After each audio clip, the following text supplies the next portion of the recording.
बघा आता आपले घावन कसले एकदम मस्त असे जाळीदार झालेले आहेत का नाही, एकदम असे सुरेख दिसत आहेत आणि खायलाही खूप अप्रतिम असे लागतात।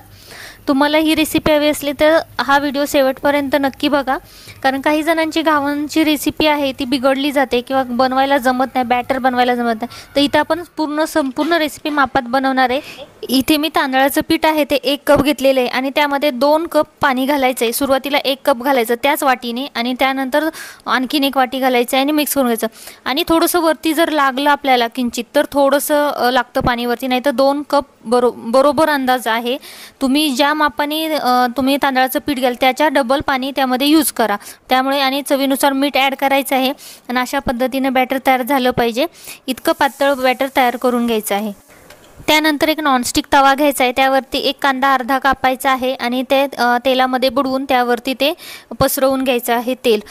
कांद्याने तेल पसरवल्यानंतर काय होतं, त्याचा कांद्याचा एक स्मेल येतो वेगळाच आणि घावणे खाली लागलं जात नाही।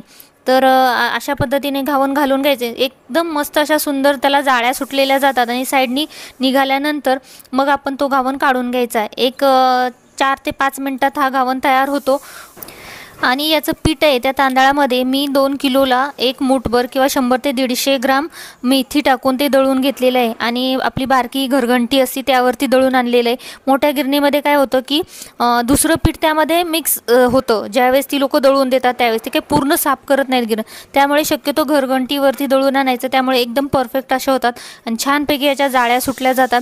साईडने पण घावन येतो एकदम सुटून येतो आणि पातळ घावन होतात, जाड पण घावन होत नाहीत। काही लोकांना जाड घावन आवडत नाहीत, असे पातळ झाले की खूप छान लागतात। त्यामुळे बघा अशा पद्धतीने बॅटर घालून घ्यायचं आहे की असा आपला घावन एकदम तयार होऊन निघतो आणि अजिबात खाली लागत नाही। तुम्ही हा घावन भिडाच्या ह्याच्यामध्ये पण करू शकता, डोसा तव्यावरती पण करू शकता। बघा आता किती छान आपले घावन तयार झाले। अशा पद्धतीने मी बाकीचेही घावन करून घेणार आहे।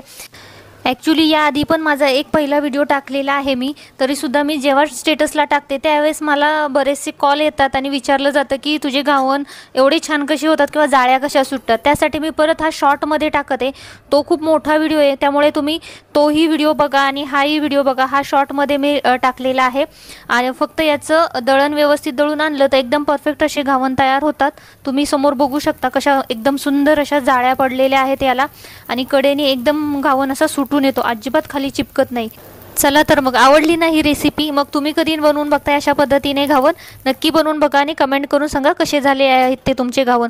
आता माझी आजीची रेसिपी सातपुडाचं घावन ही रेसिपी लवकरच अपलोड होईल, तीही तुम्ही बघा। त्यासाठी चॅनलला सबस्क्राईब करायला विसरू नका, बेल आयकन प्रेस करा, त्यामुळे तुम्हाला नोटिफिकेशन मिळेल।